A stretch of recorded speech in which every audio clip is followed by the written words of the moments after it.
India کے زیر انتظام کشمیر کی عالمی شہرت یافتہ جھیل ڈل کی دل فریب مگر خاموش سطح پر رہائشی مکانوں جیسے دکھنے والی یہ نہایت بڑی مگر خوبصورت کشتیاں ہاؤس بوٹ کہلاتی ہیں۔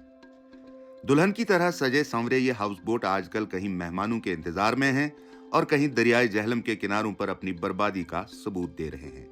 گزشتہ برس پہلگام میں سیاحوں کی ہلاکت کے بعد انڈیا اور پاکستان کے درمیان ہوئی مختصر جنگ کی وجہ سے کئی ماہ تک سیاحوں نے وادی کا رخ نہیں کیا۔ اب جبکہ سیاح آنے لگے ہیں، سیاحوں کی اہم کشش ہاؤس بوٹ کی تجارت اور وجود دونوں خطرے میں نظر آتے ہیں۔ ایک زمانہ وہ تھا جب ہم لوگ کسٹمر کو ریفیوز کرتے تھے، بھائی روم خالی اویلیبل نہیں ہے ہمارے پاس۔ آج کل تو آپ خود دیکھ سکتے پورا خالی پڑا ہوا ہے، ناساز حالات ہے، تو ٹورسٹ بھی کم آتے ہیں، اوپر سے گورنمنٹ بھی کوئی توجہ ہماری طرف نہیں دیتا ہے۔ تو ہم لوگ اب یہ سوچ رہے ہیں کہ کوئی چند ہاؤس بوٹ والے ہم لوگ سلنڈر کرنا چاہتے ہیں، ہم لوگوں کو کہیں پہ ریہیبلیٹ کرے، ہم وہاں جائیں گے، اپنے ہم لوگ مزدوری کریں گے، پر اس کے ساتھ آپ نہیں رہیں گے۔ کئی ہاؤس بوٹ تو پانی میں ڈوب کر بوسیدہ بھی ہو چکے ہیں۔ آپ دیکھیے ہماری ہاؤس بوٹ کی کنڈیشن کیا ہے، اور ہم ابھی فاقہ کشی کر رہے ہیں، بالکل ہمارے پاس کوئی کام نہیں ہے۔ ہمارا جو بھی روزگار تھا پہلے یہ ٹوریزم ہی تھا۔ ہاؤس بوٹ مالکان ایک طرف ٹوریزم میں کمی پر پریشان ہیں اور دوسری طرف انہیں خدشہ ہے کہ مستقبل میں ہاؤس بوٹ تاریخ کا حصہ بن سکتے ہیں۔ انڈیا کے زیر انتظام کشمیر کی اس عالمی شہرت یافتہ ڈل جھیل کے یہ دل فریب ہاؤس بوٹس اپنی 150 سالہ تاریخ میں پہلی بار ایگزسٹینشل کرائسس کا شکار ہیں۔ وجوہات جاننے کے لیے ہم نے کچھ ہاؤس بوٹ مالکان سے بات کی۔ آئیے ہاؤس بوٹ کے ایک مالک سے بات بھی کرتے ہیں اور ہاؤس بوٹ کا نظارہ بھی۔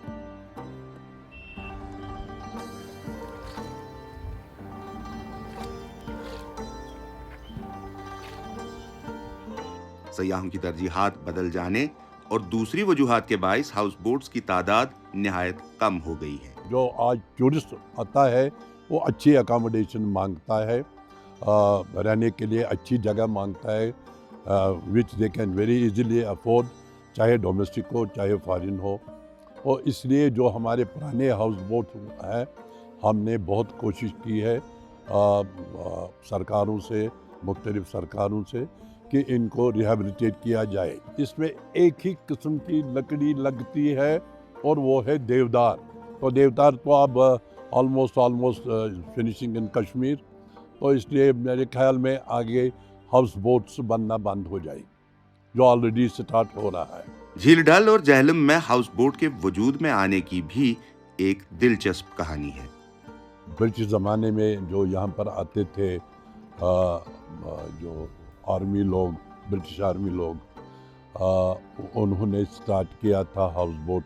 مہاراجہ نے ان کو یہاں کنسٹرکشن کی اجازت نہیں دے دی، اور اس وقت ایک برٹش اور ایک پنڈت نے کشمیری ڈونگا بوٹ بنایا، جو آہستہ آہستہ چل کے آج کا ماڈرن ہاؤس بوٹ بن گیا۔ کئی وجوہات کی بنا پر ہاؤس بوٹ مالکان کی نئی نسل کے بیشتر نوجوان اس سیکٹر کو الوداع کہہ چکے ہیں، لیکن آج بھی کچھ ایسے ہیں جو کروڑوں کی لاگت سے جدید طرز کے ہاؤس بوٹ بنا رہے ہیں۔ نئی generation they find the easy way out کہ ان کی ارننگز ایزی ہو جائے۔